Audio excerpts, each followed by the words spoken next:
वक्त मुंबई पहुंचते पहुंचते दोपहर हो चुकी थी। गाड़ी उसी रास्ते से जा रही थी जिसका जिक्र सूरज ने पहले किया था। अचानक सूरज ने रुकने को कहा। वह गाड़ी से उतरकर देखने लगा। हां, यही वो जगह है। वो औरत यहीं बैठी थी। सामने एक टूटी फूटी इमारत थी। सब नीचे उतरे। चारों ओर सन्नाटा था। कोई इंसान दूर दूर तक नहीं दिख रहा था। हकीम चाचा बिना बोले उस खंडहर की ओर बढ़ने लगे। उन्होंने पूरे खंडहर का मुआयना किया। दीवारें, दरवाजे और पीछे का चौखट, हर चीज को गौर से देखा।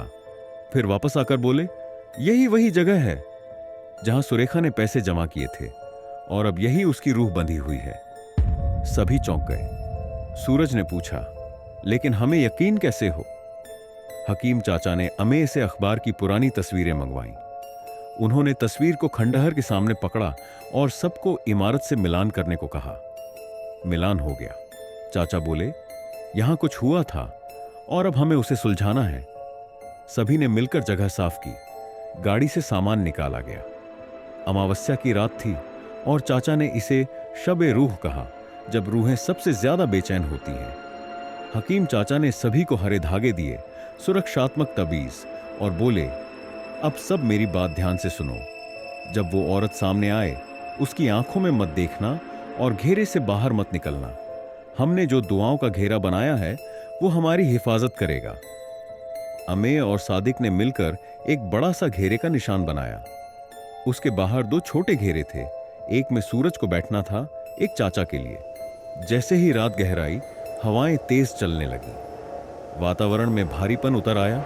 सादिक कुरान की तिलावत करने लगा और चाचा ने जोर से दुआ पढ़नी शुरू की। हवा जोर से चलने लगी, मिट्टी उड़ने लगी, लेकिन घेरा जरा भी नहीं हिला। अचानक एक झोंके के साथ सुरेखा की आत्मा प्रकट हो गई। उसका चेहरा एकदम सूरज के पास था। सूरज बुरी तरह घबरा गया और पीछे खिसकने लगा। वह लगभग घेरे से बाहर निकल ही गया था कि चाचा गरजे, सूरज, बाहर मत निकलो, उसकी आंखों में मत देखो। सूरज कांपते हुए वहीं रुक गया और आंखें कसकर बंद कर लीं। सुरेखा का चेहरा डरावना हो चला था। उसकी आंखों से आग सी निकल रही थी। वो जोर जोर से चीखने लगी, इसने मेरे पैसे खाए हैं, मैं इसे छोड़ूंगी नहीं।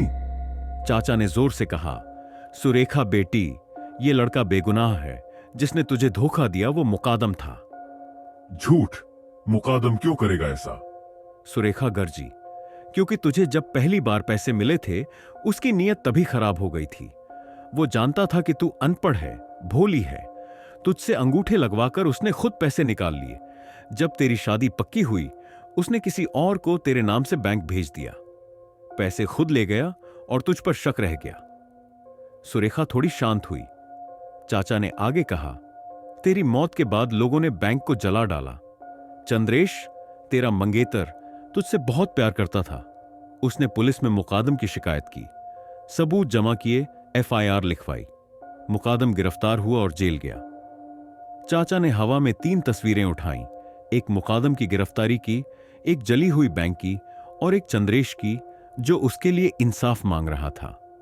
सुरेखा अब रो रही थी, मगर इस बार उसके आंसुओं में गुस्सा नहीं बल्कि सुकून था। हकीम चाचा ने कहा, तू बहुत भटकी है बेटी, अब वक्त है, लौट चल अपने रब के पास, खुदा तुझसे राजी हो जाएगा। सादिक ने आटे से बना एक छोटा घर सामने रखा।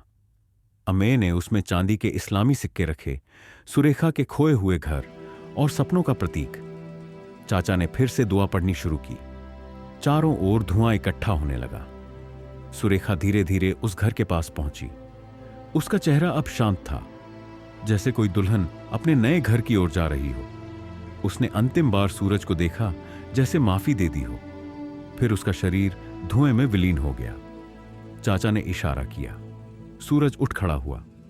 वह आटे का घर लेकर समुद्र तट पर गया और उसे पानी में प्रवाहित कर दिया। मछलियां उस घर पर टूट पड़ी। जैसे ही घर पानी में घुला, समुद्र की लहरों से एक धुंध उठी और आसमान में उड़ गई।